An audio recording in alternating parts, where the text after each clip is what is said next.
This is our Easter Seals sponsored potty training webinar. My name is Danielle Franchini-Muir. I'm a board certified behavior analyst. I'm also the director of our behavior supports services at Easter Seals for Southeastern Pennsylvania.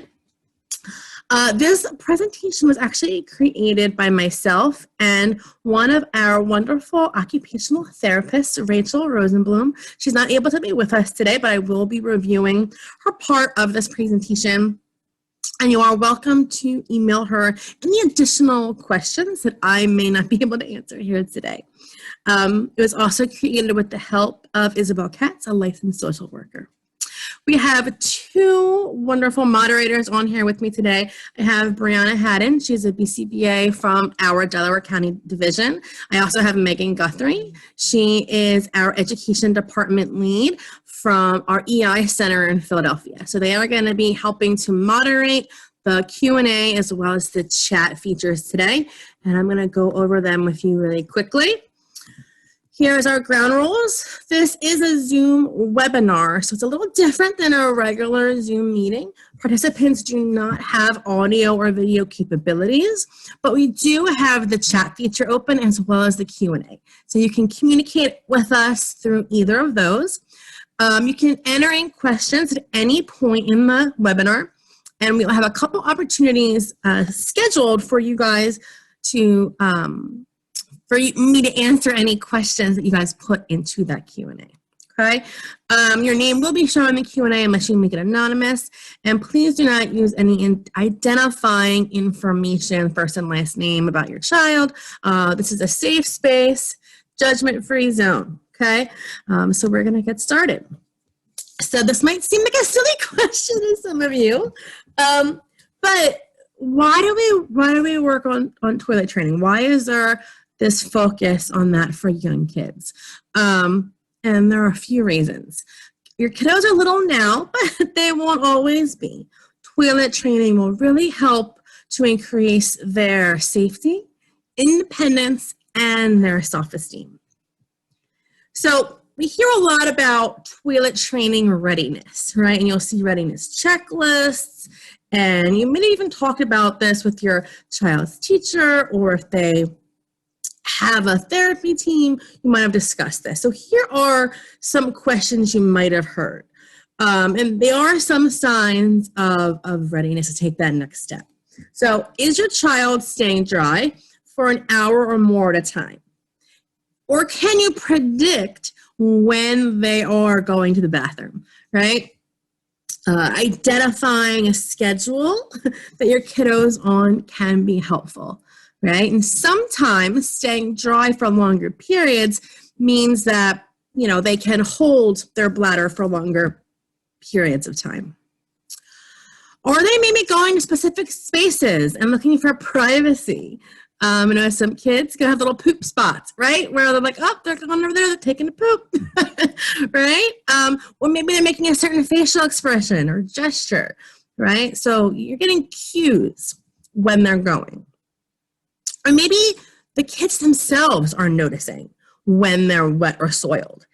Maybe they're doing this by pulling down their pants. Maybe they're touching their pants. Maybe they're just crying. Maybe they're pulling their diaper off, okay? There may be different signs that they're noticing that they're wet, or maybe they're uncomfortable. And this could come out like challenging behavior, right? Maybe they're hitting. Maybe they're doing other, you know, different types of behaviors, okay? So even if your child isn't displaying these signs, okay, they still might be ready to start somewhere, okay? This webinar is made for kids of all abilities, right? So whether your child has typical development, whether they have autism, whether they have multiple disabilities, okay, there is somewhere that you can start when we're talking about toilet training, okay? So that's kind of the starting off point from today. So wherever you're at with your child, there is somewhere to start. Now, like I said in the beginning, this presentation was made with the help of an occupational therapist, because there are many gross and fine motor skills that are incorporated and part of the toilet training process, okay? Again, these are not necessarily prerequisites, but they are skills that are going to be used as part of this process, okay? So gross motor might include sitting upright on the toilet, approaching the toilet, transferring onto the toilet, maybe stepping up on a step stool, maybe weight shifting to reach for toilet paper, balancing while pulling pants up and down. We're talking about fine motor, grasping, right? To hold onto your pants, to hold onto their underwear, opening fasteners, buttons, zippers, snaps, okay? Flushing the toilet, right? We're using those pinchers, right? And then using toilet paper. So there are a bunch of skills that we're working on within the toilet training process. There's also many different types of equipment you guys could use. Okay, so this is not me trying to sell you anything. I just want to talk about some of the different ways that we can support kids in their toilet training, okay? And it's not a one-size-fits-all thing, right? Some kids respond better to certain pieces of equipment than others, okay? And if your child has any sort of physical limitations, right, you might need to get more adaptive equipment that's specialized to meet their needs, more like the potty seat or the equipment that go on top of the toilet in picture 3, all right? So we'll go through these fairly quickly. Picture 1 is an insert, right, to the actual toilet, okay? So some kids like that, right? They want to be on the potty. I know myself, I have a child who is 6, almost 7. So I went through potty training with him. I'll use some of my experiences throughout this with him. But I also have a daughter who's 18 months old. She constantly wants to go on the toilet. So when we get there for her, I might try something like this because she's showing interest in the actual toilet. Now, I'm going to skip around here a little bit because the 2 biggies, right, are either something like number 1 or something like number 6, which is a standalone little potty seat. I actually found an Elmo picture because my son had this Elmo potty that he loved that we're actually using for my daughter now. So these are portable. They can be moved in different rooms, and they're nice to have when toilet training. Maybe you're going to try both, okay, to see what your child responds best to. Now, there are some variations. Picture 5 is interesting. It's like a step stool potty seat combo. I like the idea of the step stool because if you look at picture 2, okay, you see there's like a little step stool that she's sitting on. We want our kids' feet to be touching the ground or some sort of surface when they're sitting on the potty. It will help them to feel more grounded and more stable. If they're on that big potty and their feet are just like swinging back and forth, they might feel a little insecure, and it might inhibit some of that process. So we want them to feel stable. Picture 4 is an actual, they're like suction cups, and there's like a handle, but you can stick anywhere. This picture has it like in the bathtub, but you could also put it next to the toilet if you have a wall right there. That could provide a child some additional support and stability. Here's another one. Again, I am not selling you anything. This is a 3-in-1 potty chair. So this can be used for the kiddo to sit on. It could be used as a little step stool on the toilet or to like wash their hands, okay? So, it looks like it has an insert too, so you can actually take it off and put it on the toilet, okay? So if you're interested, that might be something that you want to try, Okay, I do have the links to all these. Following the webinar, I'll send you guys the slides, and it has all the links to all those different types of resources that you, or different types of equipment that you might want to try. Okay, so still in the OT realm a little bit right now is clothing management, okay? So you want to make sure that when you're starting, like when we're starting toilet training, you want to have bottoms or pants or shorts that are easy to pull up and down, okay? Like elastic waistbands, okay? Like we said, the fine motor skills are important, but if your child hasn't mastered doing a button or a zipper yet, it's going to inhibit them from pulling their pants up and down. So when you start, you want to start with bottoms that have more of an elastic waistband, okay? You also want to avoid things like onesies, footy pajamas, anything with complicated fasteners. There's a note here. You might have only a little heads up, right? If a child starts to show signs that they're going, and you need to get them on the potty quickly. You don't want to have any sort of barriers to their success.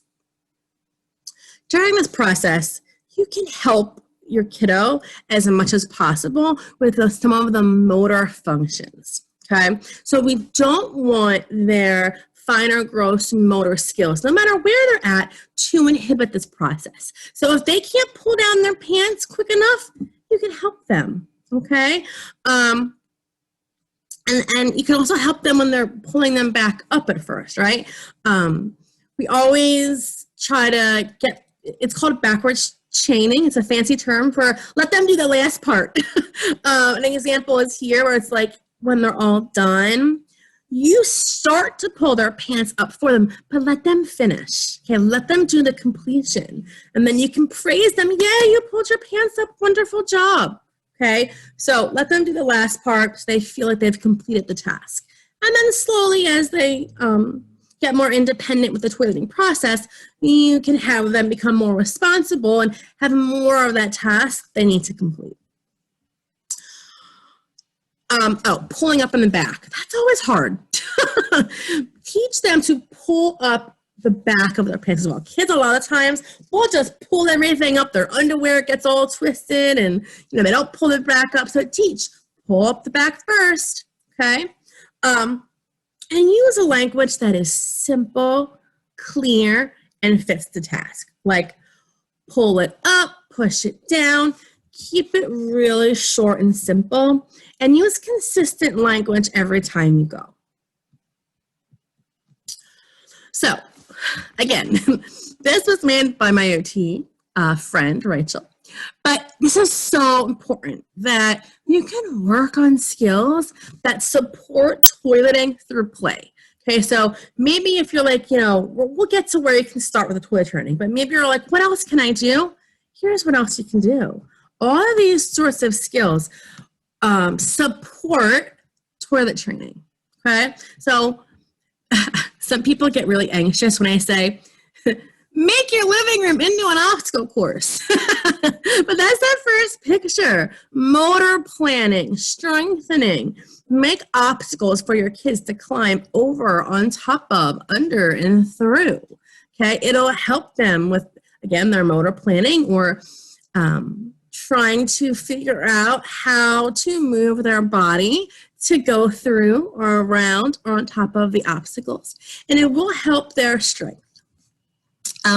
Balancing is another good skill to work on through play that supports toileting, right? They have to be able to balance on that toilet seat. Like we said, they feel insecure on the toilet seat, right? They might be really apprehensive to do potty training, right? So work on the balance. That is like blue painter's tape on that floor, that second picture. I know for my son, when we were home and COVID first started, I would just get sidewalk chalk, my driveway, and I would draw different squiggly lines and stuff for him to follow and to balance on, right? And then look at that last part, drawing with chalk we just talked about. Squatting, trunk rotation, core strengthening. When they're getting in that low squat, to color, they're working on all those things. They have to reach over to grab the crayon. They're balancing with their core. Okay, so there's lots of different activities and play that you can also do that will help to support the toilet training. Lastly, I'll talk about some of that fine motor skills, right? When we're talking about, we want them to be independent with our buttons and fasteners and zippers eventually, right? So how do we do that? Fine motor skills, bilateral coordination. Fancy word, talks about using both of your hands to do a task, right? So stringing pasta, stringing beads, okay? I love this water play. It's so easy. Just get some sponges and some soap and water and have them squeeze the water. And that will strengthen their hands and their fingers and actually help their fine motor abilities. Or maybe precision. Right? Again, hand-eye coordination. I'm looking at the line. I'm going to pick, I think that might be corn. I'm going to pick up this piece of corn and I'm going to put it on the line. Okay? All different ways to support fine motor skills, which in effect will support toileting. Okay. Sensory. So, any of you parents are from Montgomery County, we had a parent group yesterday just on this topic. Sensory processing is a big topic, and we're not going to cover all of it today, but I just wanted to put in here a little bit about how sensory impacts toilet training, okay? So, flushing. So, sometimes the sound of the flush might be aversive to the child, okay? They might be too loud for them. It might be just unexpected at first. So, maybe you let the kiddo leave the room before you flush, if you know that that's going to affect them. Or maybe they get to choose. Say, oh, do you want mommy to flush or do you want to flush? Okay, give them an option of that, okay? The smells, okay? The bathrooms can have a variety of smells, not always pleasant. You might want to put on scented hand lotion or something that smells nice before you go in or while you're in the room. Some kiddos also have a fear of the sensation of actually going to the bathroom, okay? We don't really know, especially some kiddos with autism might have they might be oversensitive to the feeling of going to the bathroom, or they might be undersensitive, right? They might not even know when they're going. So that might make it fearful for them. So make it fun, okay? We want the toileting experience to be enjoyable. It might sound crazy to you, but we want it to be enjoyable. So sing songs, give them hugs, encourage them. We talked about the step stool. Getting them in that squat position can also make pooping more comfortable and easier. Again, discriminating sensations. They might not know at first whether they have to pee or poop. And really try to avoid really extremely consuming distractions to allow them to connect with what's happening, right? So we don't want them to be totally bombarded by everything else that's going on and not even realize what's happening. We do want them to make some connections. So like, oh, I just went to the bathroom. And some kiddos want to move, okay? Again, making sure their feet are supported. This is the third time I talked about it, but it is important. And maybe give them a glitter jar or a sensory bottle, something they can shake or move while they're on the toilet. Okay, so I am going to take a minute to take some questions. So are there any questions in the Q&A? We have two, one that was emailed prior and then one that's in the chat. One was in specific relation to how to get a child to sit on the potty initially. I think you briefly touched on maybe some potential barriers, but maybe expanding on how to get kids to like sit on it. Right. So some kids we find it's like the sit and they hop off, right? So if that's where they're at to start, that's okay. Okay. First, we're going to talk about making it part of a routine. Okay. So I would encourage you, if sitting on the toilet, even for that kid that's just sitting for a second and jumping off, isn't already part of your routine, pick a routine and embed it, right? Whether it's morning routine, whether it's bedtime routine, they're normally the two that you start with, but make it part of their routine. So they get up in the morning, okay, we're going to sit on the potty. And even if they sit for that 1 second and then jump off, it's okay, right? It's where you're starting. Oh, awesome. Thanks for sitting on the potty. Now let's move on with the rest of your routine. Okay. And then as they're getting accustomed to every morning, we're coming in, we're sitting on the potty, eventually, right, and you're reinforcing it, eventually, we can try to extend the duration or how long they're sitting on the potty, right? And we're going to talk about ways to make it fun, reinforcements. So the key is to not have to force them, right? Because we don't want to make it a aversive experience for them, right? So make it fun, embed it in a routine, reinforce them even for the short period of sitting, and slowly build or increase their tolerance for the toilet. All right, next question. So we just have one more, and this is one that was previously emailed. I'm assuming specifically in relation to pooping, and I think you kind of touched on it with making it a little bit easier in using the step stool when pooping, but that like the idea of like pushing, like how do we teach pushing to go poop? That's a hard one. So we're going to talk about some specific behavioral strategies in a little bit, and when I get there, we do focus on urination first, because pooping and bowel movements are kind of the last piece of this because it is more challenging. Because you can't really teach the pushing, right? At first, what you're going to do is start tracking when they're having bowel movements, okay? Some kids are more consistent with when they go than others, but I would keep a little track of it. And then once you start toilet training and focusing on the urination, you're going to modify your schedule so that you can put the child on the toilet a little bit before maybe they had their bowel movement yesterday, right? You're going to try to catch them when they have to go to begin with. So you're not really going to have to teach the push because that is more of an internal thing that happens. So I would say start there, track when they're having bowel movements, try to put them on the potty a little bit before, or if it's happening spontaneously, if you see signs they're doing it, put them on the potty then. Again, try to make it fun, try to take the stress out of it.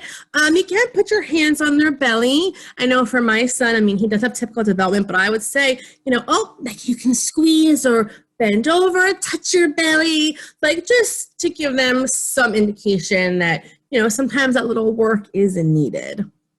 Okay, so I hope that was helpful. We will have a couple other opportunities for questions. So as they come up, just please continue to use that Q&A feature. And so we're going to go into routines. So I kind of touched on this already. So before we get to formal toilet training, which we will get to, you want to start practicing sitting on the toilet as part of the morning or bedtime routine or both, okay? So think about what your morning routine already looks like. For us, we started with bedtime because our morning routine was a little hectic. But I will say that in a retrospect, kids have to go a lot of times first thing in the morning. So if you can get it in the morning, great. If not, it's less stressful. Start it as part of your bedtime routine. But embed going on the potty into that routine, okay? And then you want to make sure you go through the whole sequence every time you sit. So even for that kiddo that's just sitting and popping up, right, you're still going to go through the whole process of pulling pants down, sitting. If they pop up, fine. Pull pants back up. You're going to flush, and you're going to wash and dry your hands. Okay, so you want to start that whole routine. And guess what? It's okay if a family or caregiver is providing assistance. Totally fine. You could also use a visual schedule. I have one on this slide to teach the steps in the routine. So this would be like a morning routine. So we're going to wake up, we're going to go on the toilet, we're going to have breakfast, we're going to brush teeth, brush hair, and get dressed. Okay? Schedules and visuals are a really nice way to set an expectation for your kid. We give kids a lot of directions, and some kiddos are okay with following our directions, but the visual schedules really help them to organize and kind of mentally prepare for what's coming next. You think about it, we use schedules for everything. I mean, I have my planner, I have my Outlook calendar, I have a schedule on my phone, I have schedules everywhere to help me organize. So schedules for kids can also be really helpful to help them. And then build on your current routine. Okay, so if your routine right now includes diaper changing, maybe like a lay down on a changing table, build on that. So maybe start by just changing their diaper standing up, okay, and doing it in the bathroom, okay? So maybe they're not even ready. Maybe they're like so aversive to even getting towards the toilet. Just start changing their diaper standing up in the bathroom, okay? Or maybe you're already doing that, okay? So now I'm changing your diaper in the bathroom. Now we're gonna add washing hands afterwards, okay? So just think about where you're at and start building on that current routine, okay? Some additional visuals, okay? This is like a really super simple one, but again, visuals help kids to organize and to learn the steps in a routine. So maybe this is sit on potty, use paper, flush toilet, wash hands, dry hands. Super simple. If you need any help with getting visuals and you have a specific one that you want, please, you can email me. You can ask if you're in one of our Easter Seals classrooms, ask your child's teacher or someone on the team, and we can 100% get these made for you. Language. So you want to use appropriate terms for private parts as we're talking about toilet training. So you want to say penis and vagina. And yes, it can be initially uncomfortable for some parents, but you want to know, you want your kids to know this is a language for their body parts, okay? And it can be confusing when we're using different terminology or babyish terms for their body parts. Try to be clear, try not to giggle or be too embarrassed when using them, but it is important for our kids' safety too. You know, God forbid anything would happen. You know, we've seen these posts on Facebook, but the reality is you want our kiddos to be able to know that terminology for down there, their penis and vagina. And you have to say that, you know, I know my son, when I first taught him this, will probably kill me because he's, you know, almost 7 now. But when I was teaching him the terms, of course, it becomes like a joke then. Like, oh, does so-and-so have a penis or do they have a vagina? And it's like, you got to keep a straight face, even though it is super funny. But use the appropriate terms. You also, I'm going to throw my PBIS in here. If you haven't seen or been to any of my positive behavior support webinars, this is a big piece of this, but phrase the directions you use positively. So tell them what you want them to do. So instead of saying stop wiggling, you want to say we're going to sit still on the potty, or we're going to use a calm body on the toilet. Instead of don't touch that, we're going to say hold your book, or let's have quiet hands. You want to also avoid negative statements that could be shaming, like about their bowel movements, like, oh, that stinks. You know, remember that, you know, it's a natural part of life, and we want to do everything we can while toilet training to encourage them and make this a fun process. So, what to expect? Every kid is different. toilet training is going to look different for you than it did your friend, your neighbor, even between kids of your own. Toilet training is going to look different. The start is slow because you start with that routine, okay? Make it fun, okay? I have a lot of links for potty songs and fun videos. I know I keep bringing up my son, but he was like obsessed with Elmo. So there's Sesame Street potty training videos. There's potty songs. There's read aloud books about toilet training. There's a whole bunch of different things you can use now that can make it fun for kids. This was our question. My kid might sit for a second. That's okay, right? You're going to start there, okay? And we're going to work up to sitting for longer periods in the potty. Focus on the urination first, okay? The bowel movement training comes after, and it is a little bit more challenging. Excuse me. Remember, accidents happen, literally. They will pee on the floor. So prepare, you know.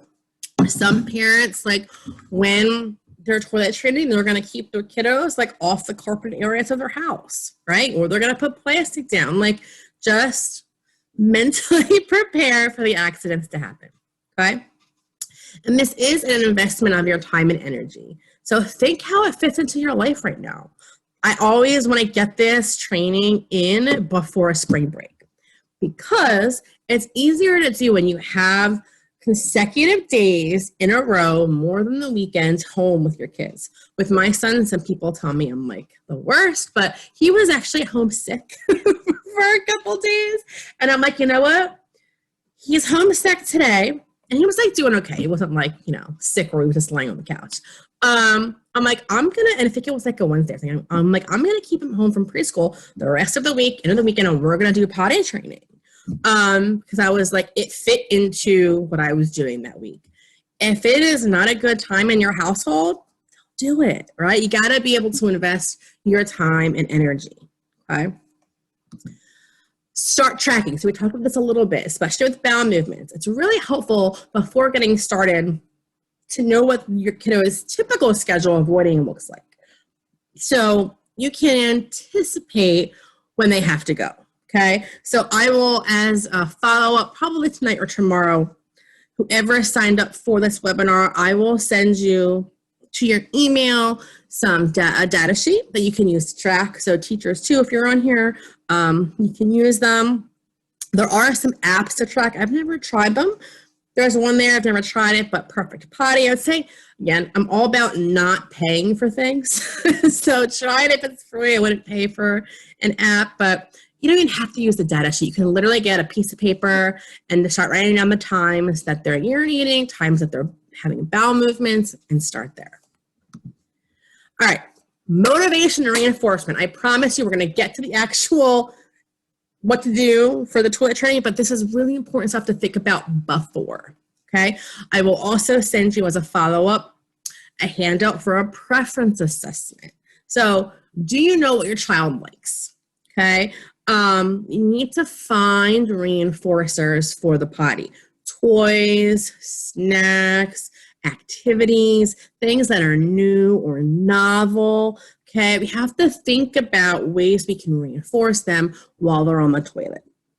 And what makes something effective, what makes a reinforcement effective, okay? They have to like it. That's why I always say, like, sometimes in classrooms or even at home, like go-tos are like sticker charts. Well, not every kid likes stickers, okay? Not every kid understands the concept of a sticker chart, okay? So they have to like it. They have to understand, you know, if you're using more of a token system, what that means. But I would say just start with something that they like. Make sure it's realistic that you use it every time they're on the potty. And also make sure it's just for potty, right? So, you know, let's say you want to use your phone, okay? But maybe I love my phone. I know it's reinforcing, but realistically, can you restrict your phone only for toilet training? Maybe you can. I know for my son, I have to say I'm totally different with my second child, but he never used like a tablet or a phone when he was 2, so it was so new and novel to him. So we did use the tablet. He watched like YouTube Kids when he was potty training. So that's okay if you can only use the tablet or only use the iPad for the toileting, okay? Or maybe you don't want to use candy, right? If you don't want them having access to it every time they go.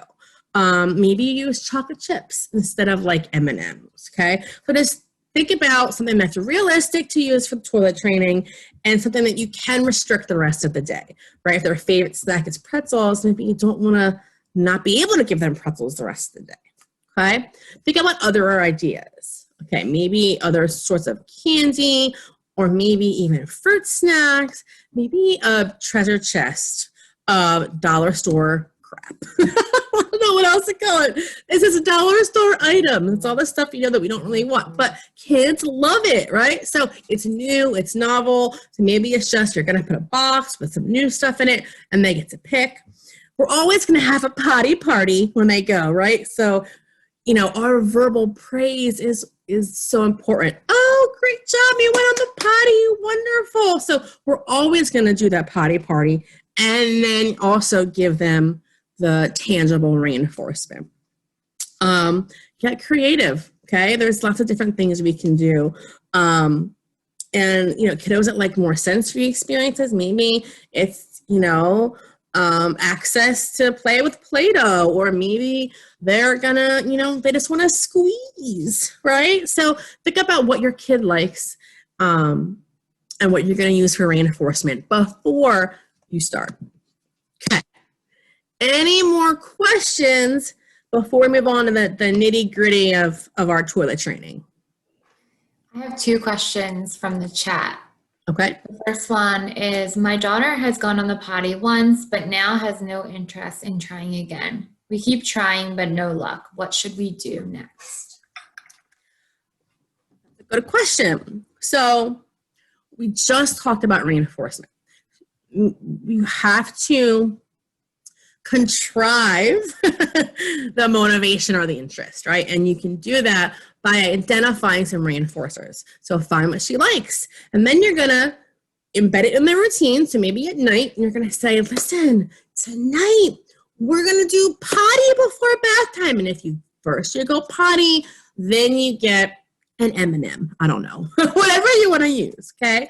So make it fun. Make it exciting.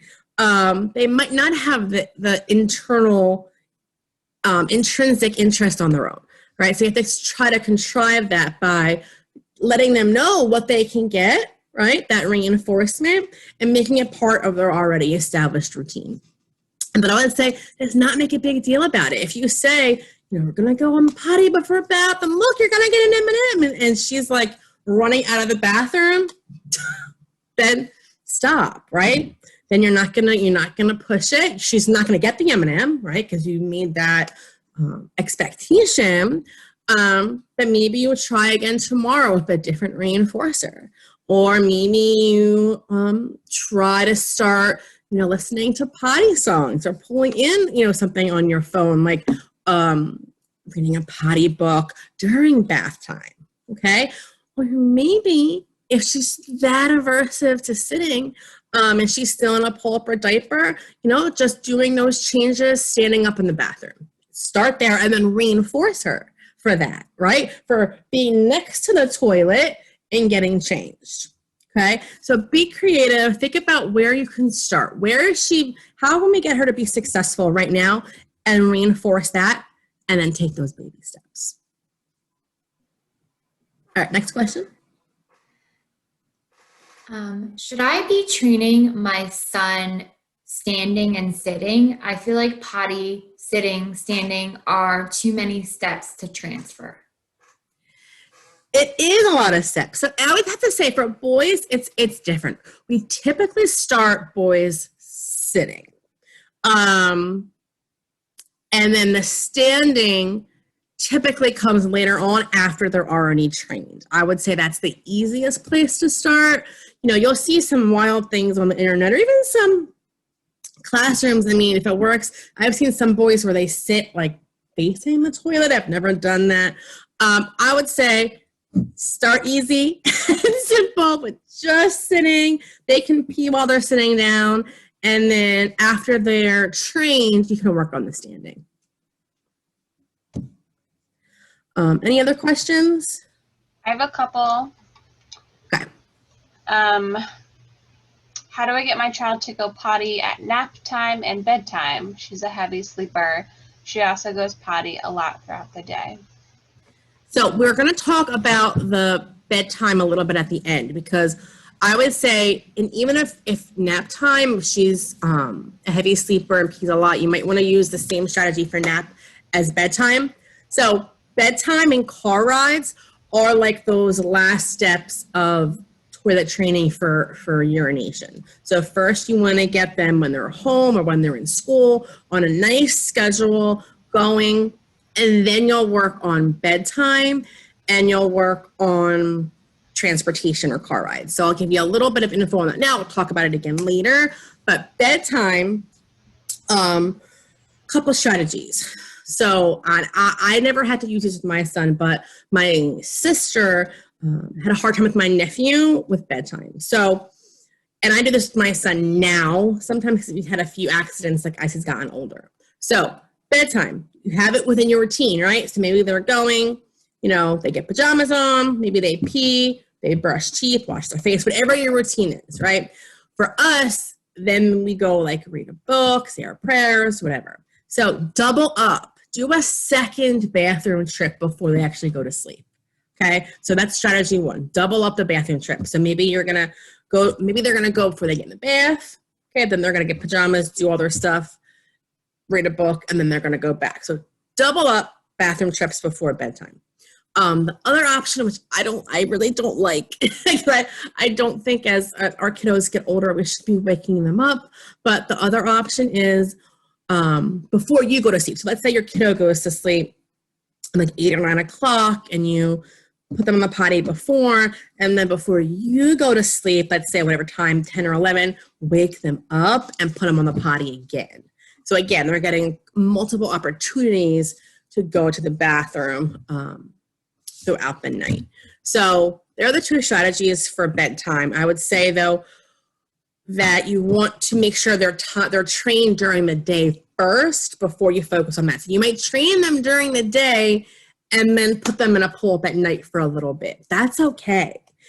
Same goes for the nap time. So if they take a long nap still during the day, again, you can take them twice before nap time, but if you're doing that and you're finding they're still having accidents, maybe you're gonna do toilet training from wake up till nap, maybe nap, you're gonna put them in a pull-up. If they're taking a 2-hour nap, it's gonna be hard, right? So maybe put them in the pull-up, take them out of pull-up as soon as they get up, and then train until bed. And then when those two time frames are successful, morning to nap and nap to bed, then you're gonna work on the training at nap time and then bedtime. Are there any other questions? That's all I have for now. Thank you. All right, awesome. So the nitty gritty, this is what we're getting into. So this, again, I'm going to give you some toilet training options. These are flexible, okay? Do what works for your family, okay? Sitting time should be fun. Books, songs. You can put timers on your phone. They're like really fun for kids to look at. You can read a social story about going on the potty. You can color, okay? You can, do things that they like on the potty. That's not their reinforcement, okay? So if a reinforcement is they get to go, to do iPad or phone, that's not what they have during sitting time. If their reinforcement is a candy, then you can use your phone or iPad for their sitting time, okay? So that's kind of two pieces. Have something for them to do while they're sitting, and then have a reinforcement for if they actually go, okay? So again, we talked about this a couple times. If the sitting is a challenge, take a step back, okay? Start where they're at, reinforce, make it fun, and then you're gonna try again at another time. That's okay. This is really big, guys. Your kids need to have full bladders when you're doing this. So consistent access to beverages. When you are putting your time in a potty training, you want to have the most chance that they're gonna actually avoid, right? And the way to get the probability higher that they're gonna avoid is by drinking. Okay, their bladder should be full. Okay. When you start this, your scheduled training, they should be in underwear, not pull-ups, okay? Not diapers, okay? Underwear.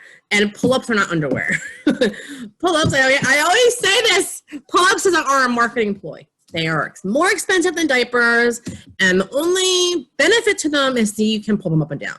However, they are harder to actually change, right? So they're not great. Okay, maybe the ones on the sides that actually disconnect, they're so expensive. So you want kids to be uncomfortable when they have accidents. Okay, so that's why we say go right into underwear when you're starting with the scheduled training that we're going to talk about. Okay, I put a little note in here about kids that have tube feeds, because guess what? No matter where your kid is at with their abilities, with their feeding, they can start toilet training. Okay, so you still want to track. The tracking is going to be key with our kiddos that are on tube feeds. Okay, scheduled training is going to be a good option. Okay, they need to be on the potty when their body is going. Okay, so make sure you're doing that data tracking of when they're going, and then time when you're putting them on the potty, right, when you know that they are actually going. Okay, here we go. Nitty gritty. Scheduled training option 1. You want to take your child to the bathroom at least every 15 to 20 minutes. Okay? Yes, it's a short period of time. That's why this is an intensive toilet training option. You are starting this after you've already embedded in your routines and they are good to sit on that potty. If they are the kid that's hopping right up, you're not going to do this right now. You're going to make it fun, and you're going to wait. You're going to reinforce where they're at until they are ready to sit. Once they are there, this is where you're going to start. Every 15 to 20 minutes, and you're not staying long, okay? No more than 5 minutes, okay? Or if they void completely, okay? You can put a timer on, okay? 5 minutes, we're going to sit. If they don't void, you're going to ask them to put their clothes back on, put their pants up, or again, we talked about earlier, you can help to put their pants back up, okay? If they do void while they're on the potty, yay, potty party, okay? You're going to give them praise. You're giving them their reinforcement, whatever that might be, whether it's a cookie or an M&M or a prize out of the prize box, okay? While they are on the toilet. Here it is. Wonderful. Good job. Okay. Party. Okay. Then you want to get them to pull their clothing back on.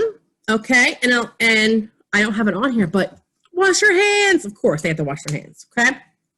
So, in addition to that, so whether if they go, you're having the potty party, you're giving them reinforcement.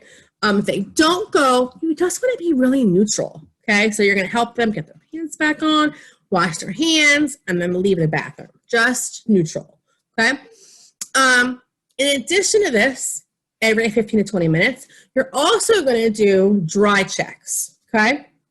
So every 5 or 10 minutes, when they're not on the potty, so this is while they're waiting to come back to the potty, have them check their own pants. Okay, you can also do it just to make sure they haven't had an accident. Okay, so if they're dry, you're just making them some praise. Oh, awesome! You're keeping your big boy or big girl underwear dry. If they are wet, or that means they've had an accident, you're going to start the positive practice, which we're going to talk about in 2 slides. Not yet. Okay, so schedule training option 1, every 15 to 20 minutes, sit about 5 minutes. Okay, schedule training option 2 is what we call the sit till you go. Now I have to say, this is not something I would recommend in the classroom. Okay, I haven't found it to be effective in a classroom setting. It takes up too much time during the school day, but I have used it for my son at home for bowel movements. So the difference here is your intervals are longer. okay? And then they have to sit longer too. So this is harder for kids because they're sitting for a long time. And I know this is like an old school method sometimes, like grandma's like, you're just gonna sit there until you go, right? But I would still structure it if this is the schedule you wanna use at home. If they don't go after 20 minutes, again, it's the same procedure, help them to put their clothes back on. It still has to be fun. So actually, it's harder work for the family because you're like, okay, they're sitting there for 20 minutes. You have to make it fun. You have to be engaging them or they're not going to want to sit there. Okay, so if they void, okay, you're going to do the same thing. Potty. Awesome job going potty. You know, here's your cookie. Here's your prize. And then they can be done. They don't have to stay for the 20 minutes if they void before the 20 minutes are up, okay? Again, if they don't void, just stay neutral, help them to get their clothes back on, wash their hands, time to go. You still wanna do the dry checks every 5 or 10 minutes when they're not in the bathroom, okay? So if they're dry, awesome, you're keeping your big boy, big girl underwear dry. If they're wet, we're gonna go on to positive practice. So this is what to do if they have an accident. Now, don't have to do this if you're not comfortable doing this. Positive practice is so that kids don't like having accidents, okay? Kind of touched upon it earlier, but some kids with sensory differences might have different sensations, okay? Some kids are totally bothered by being wet. Other kids could kind of care less, okay? So we want to make going on the potty, super fun. They get reinforcement, they're getting engaged, they get attention, and we want accidents to be the opposite. We want them to not like having accidents. So positive practice is actually like a punishment procedure. And it is the only punishment procedure we would ever use at Easter sales if we have parental permission, because we don't do punishment, we use PBIS, okay? So here's what it looks like. If the child has an accident, okay, have them touch their own pants and tell them where they're supposed to go. So for an example, if they pee in the chair, you would say, we don't pee on the chair, we pee in the potty. Super neutral, say that, and then you take them to the bathroom. Okay, go through the routine, have them pull down their pants and still have them sit on the potty. Okay, if they didn't complete the urination, have them sit till they are done. If it was very clear it was a full urination, then you pull their yucky pants back up, and then you have them walk back out to the spot where they went to the bathroom. Now, if this is like I would never do that, please don't do it. But the whole point of it is to make it an adverse experience to have an accident. So you would walk them back to where they had the accident and say, you know what, we don't pee on the chair, we pee on the potty, and then you walk them back to the potty. You can do this, like I would say for our younger kiddos, like no more than like 5-ish times, okay? It should be quick, the adult should be neutral, and after the last time, then you help them to change their dry clothing, okay? So you take all the wet, yucky clothes off, put it in a bag, get them in dry clothing, and they should help as much as they possibly can. They should be helping with this process. And they can also help with the cleaning of the accident. Cleaning for young kids is gonna be like, okay, put paper towel there, right? And the whole point of this is the adult should not be giving a lot of attention. If the kid at any point in this whole process starts to laugh or smile, you're just done. Wherever you're at, we stop. Because the whole point is they don't like it. So if they start to think it's like a game or, you know, they're laughing, this means this part of the procedure is not gonna work. So just stop it right there. We would never use this for BM accidents, okay? If they have a BM accident and they're in underwear, you would just bring them to the bathroom and then help to teach them how to clean themselves and assist in whatever part of that they can, right?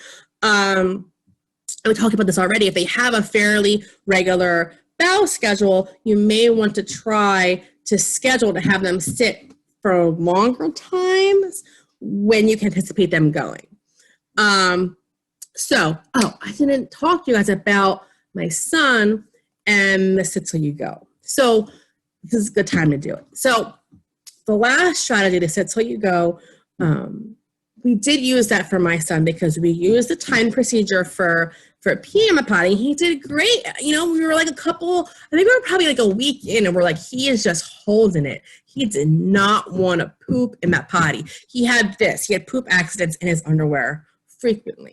So I'm like, we have to just have him sit till he goes. But one day we were at home and it was so sad. I could see the poop. Okay, sorry to be graphic, TMI, but I could see the poop about to come out of his butt. So I got the potty chair with the Elmo seat. And I put it in front of the TV and I put his favorite movie on. I remember it was Madagascar. And I was like, and I sat with him and he was crying at first, but he was watching the movie crying and he had to poop. But I was sitting with him. I'm like, buddy, it's okay. Mommy's right here. We're watching your show. It's okay. And then the poop naturally came out. So that was like our breakthrough. But we had to do that just for the bowel movement because it was a challenge and he was holding it. And it's going to be a control factor for some kids. Okay. But this positive practice procedure, again, you don't have to do any of this, right? It's whatever your family is comfortable with. But we would not recommend its use for bowel movements. Okay, so I'm going to move on. So what comes next? We talked a little bit about this already. Going out, new bathrooms, bring new challenges. Not that we're going out a lot now, but I don't know. But going out, if you're potty training and you are out and your child needs to use a new bathroom, they might have a hard time, right? So especially with automated flushes or sinks. The hand dryers, my son he still does, hates the sound of those automatic hand dryers. So he just like, what I do is I wash my hands, he washes his. I dry mine first while he stays over there. Then I bring him over. I put my hands over his ears while he dries. It's a whole process. But there's a tip here for the automatic flushers. Bring a Post-it. I have some here, but bring a Post-it and put it over the sensor. So if your kid gets really upset by the automatic flush, you can do that. You might even, if it gets really bad with the automated dryers, so you can always bring headphones, right? So many kids wear headphones now. It's like, what's more socially acceptable. I think that would be another option too. Transportation, we talked about this already. Diapers are okay at first for longer car rides, okay? Until you are confident your kid can hold it for as long as the trip you're taking, it's okay to put on a diaper or to put on a pull-up for those longer car rides. Same with bedtime. We talked about this, okay? Diapers overnight are okay. And holding it all night or waking up to go, it's a much more harder skill. So we talked about those two strategies already. I talked about pooping a lot today. I get this question a lot. So some kids might not be able to tell you they have to go or request to go to the bathroom. That's the last part of this, is them eventually getting to the point where they're asking you to go. Okay. Some kids don't have vocal language. That's okay. Have visuals. I will email it to you with the resources following the presentation. Have just a potty visual and have it up, have it available at eye level. And guess what? You can model it every time you go, oh, we're going to the potty. You're going to say it. You're going to show them the visual. And then you're going to go. Okay, but the requesting or them telling you they have to go is a harder skill that will come down the road. The first step is getting them trained. Okay, I have fading the rewards on here also, but you also, yes, we fade the rewards, and it's hard for some kids. My son had a hard time when I'm like, guess what? Now you don't get the iPad every time you go pee. We moved it to the bowel movement, right? Sometimes you have to say, okay, you're doing a great job. You're going to keep going pee on the potty. If you go poop, now you get the iPad. Okay, so fade the rewards, but you also fade that schedule. The 15 to 20 minutes is not forever. It's like the first week, or maybe it's the first couple days, okay? And then you're gonna back up on the fluids, so you're not gonna push as many fluids, and you're gonna increase the schedule to get to more of a natural, maybe hour or so time frame where they can go. in the beginning, it's okay if you're prompting them, you're reminding them when they have to go. You might be doing that for a while until you get to the point where they can actually request. Okay, so I gave you a lot of information. Are there any more questions from the Q&A or any questions that you guys have? We have a couple questions. One, we are specifically talking about how many times a day should I take my child to the potty? And I think you briefly touched on that related to like every 30 minutes, every 20 minutes. Do you have anything to like touch base on that or expand? Yeah, it depends on what schedule you're doing, right? If you're gonna do, the schedule option 1, which is every 15 to 20 minutes, that's how often you're gonna go. Every 15 to 20 minutes from when they wake up to, when it's time for bed. Again, someone asked a question about that nap time. If they have an extended nap time, maybe you're gonna put them in a pull-up or diaper if they're just not able to hold it that long yet. So it's not like really a number of how many times, but when you're ready to go, like you're like, I'm doing this every 15 to 20 minutes, or if you want to try this until you go every 30 minutes. If you're just starting and you want to get it in your routine, just try it once or twice a day as part of your routine to start. Okay. The same person was asking, I think we, in the very beginning, talked about like having poop spots, like they'll like hide under the table, they'll like go in the corner, behind a bench, wherever. They were asking specifically, like if I try to help and take them to the bathroom, they really like refuse to go. Should I just keep the diaper on for poop specifically? Or is there any strategies if like they're refusing to go right before that they have to poop? Yeah, that's hard. Like I said, my son struggled with this too. I would keep your schedule. Okay, so if they're going on the potty for peeing and then they're okay with the schedule for that, but then they're hiding in their poop spot or going in their poop spot and then refusing to come out for potty, obviously you don't want to force them, because if you do that, they're probably going to kick and scream the whole way and it's not going to be fun. So I would suggest trying to get them before they start pooping. So just start tracking when they're going. You want to get them before they go to the poop spot, right? And then say, oh, it's time to go potty. And then you can remind them of the reinforcement. Remember, we're going to go on potty and you're going to get, to watch a video on mommy's phone or whatever that might be. So really try to encourage them to get on the potty before they get to the poop spot. If they get to the poop spot, it might be like you can try to say, oh, I see you're pooping. Let's go to the bathroom. And if they're like, they're not going to do it, I would just reinforce and say, you know what, bud? I see you're upset. We really should poop on the potty. Either we go now or when you're done, we're going to have to go change you. And just try not to make a huge deal of it. But try to track it so you can get them on a little bit before. And maybe have them sit a little bit longer. Maybe try that sit till you go. You have them sit a little bit longer to try to catch when they're having those bowel movements. Great. Another question.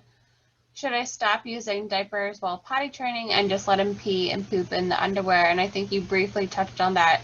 But then the follow-up question is, how long does it normally take? Weeks, months? Like, how long am I letting them poop in their underwear? I don't have the answer to that. So for some kids, it might be a couple weeks, right?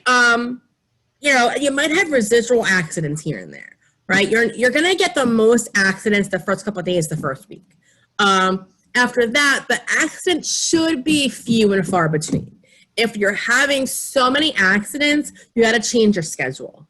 Okay, if you're taking your child every 15 to 20 minutes to the bathroom, there shouldn't be that many opportunities to have an accident. So I would say if you're seeing a lot of accidents, try to modify your schedule so that you really want to capture the opportunity when they have to go. They should be on the potty when they have to go, right? That's the whole point of those really short intervals, is because we want to catch them when they have to go so we can reinforce them.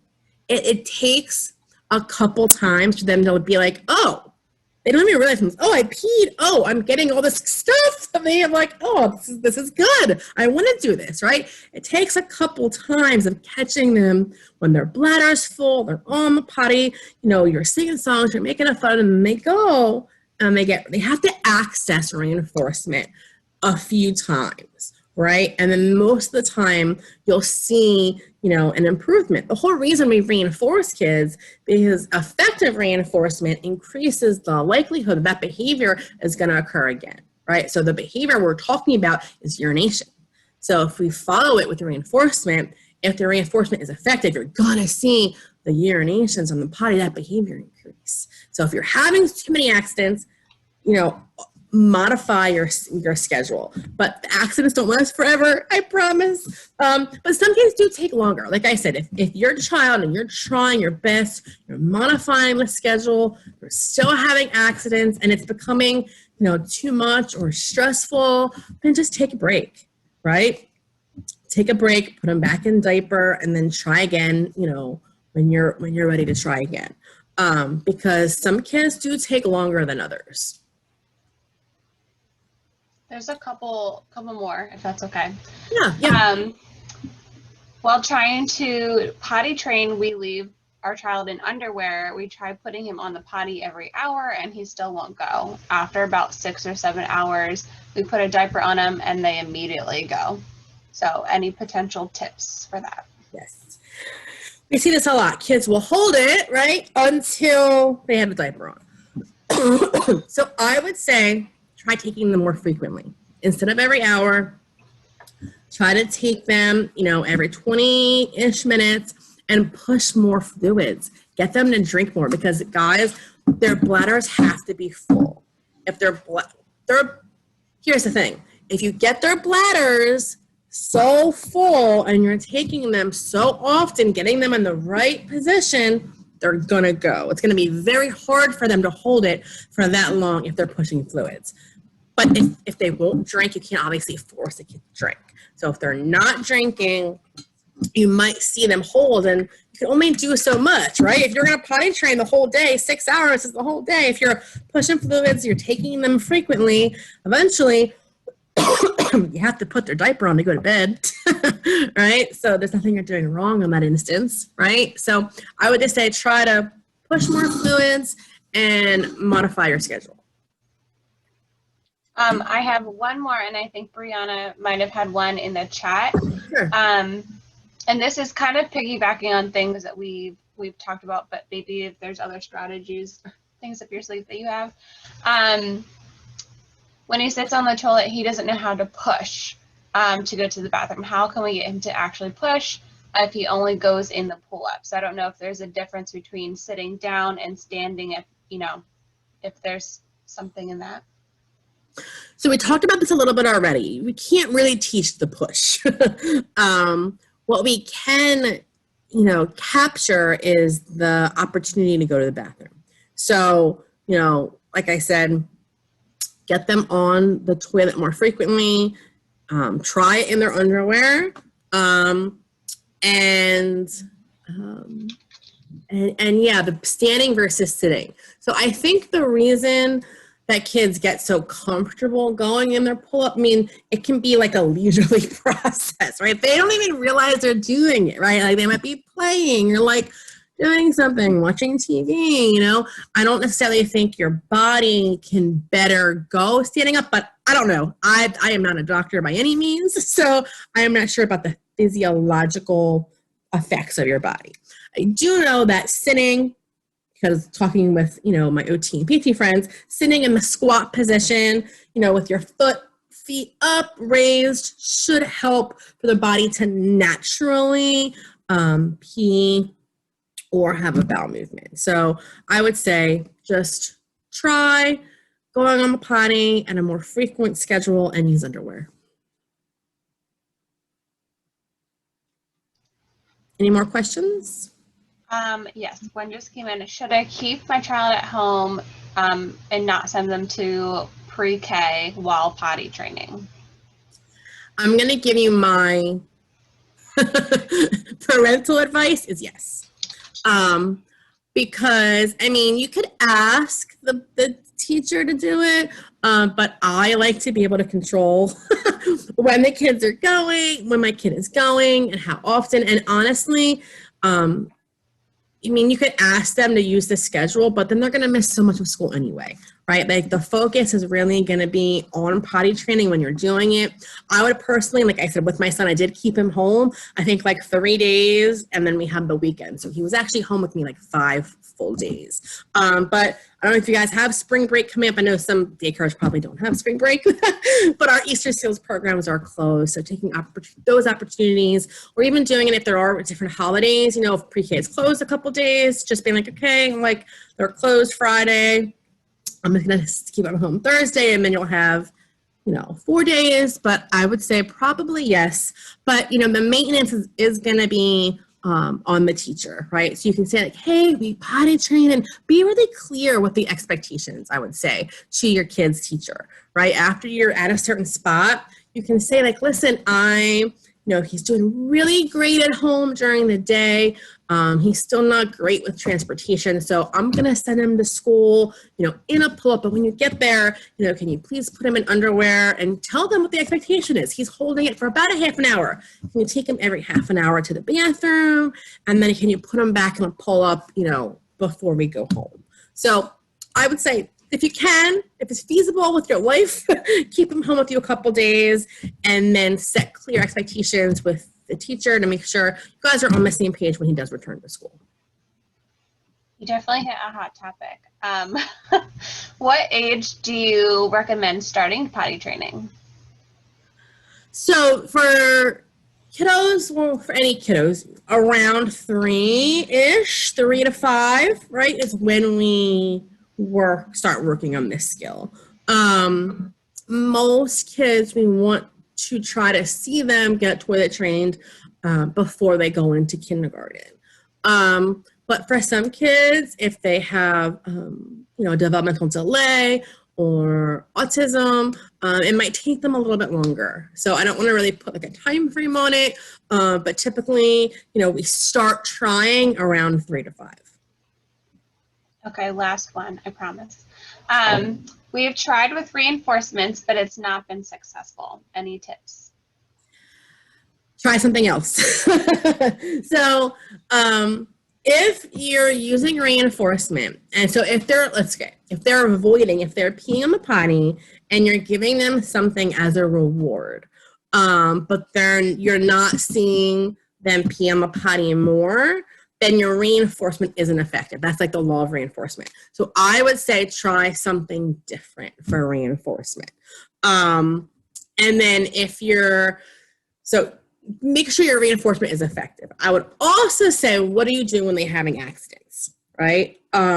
Because again, we have to make going on the potty fun, they get rewards, they get reinforcement, and then having accidents, not fun. Like either we're going to use positive practice or something else to make them see a clear difference between going on the potty and having an accident. And making sure also, if you're not using positive practice when they're having an accident, staying really neutral, like not reprimanding or yelling or anything else, just being super neutral if they're having an accident, because what we find is, especially for younger kids, when we're giving reprimands, sometimes that can even reinforce the behavior, because to kids, attention is attention. So if you're putting a lot more attention on the accident than you are the success, that might be a problem too. So I would say try to put more attention, change up your reinforcement for the potty, maybe try something novel like a prize box, something like that that's more fun. And then think about what you're doing when they're having an accident. Any other questions? That's it for now. Thank you. All right, awesome. So I have a ton of resources for you guys. I will send you out all of the slides with all of the links for all the potty chairs. I'm going to end this. It's for attending, and I hope this was helpful. I will make sure to send out the resources to everybody. Look for an email either tonight or tomorrow, and please feel free to reach out with any questions. And thank you, Megan and Brianna, for helping with the chat and the Q&A. So have a wonderful evening, everybody. Bye.